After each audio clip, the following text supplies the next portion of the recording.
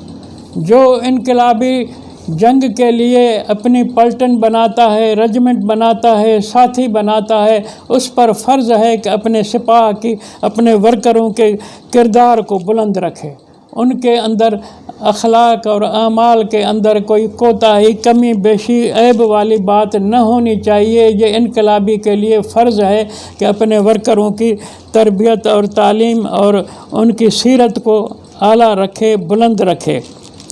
بدکار سپاہی کبھی دشمن سے جیت نہیں سکتا۔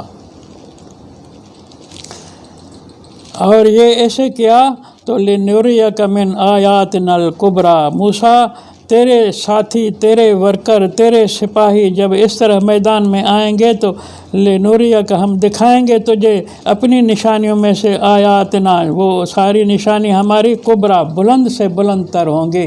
بلند سے بلند کرے گے، جنود فرعون ڈوب جائے گا، تم بچ جاؤ گے۔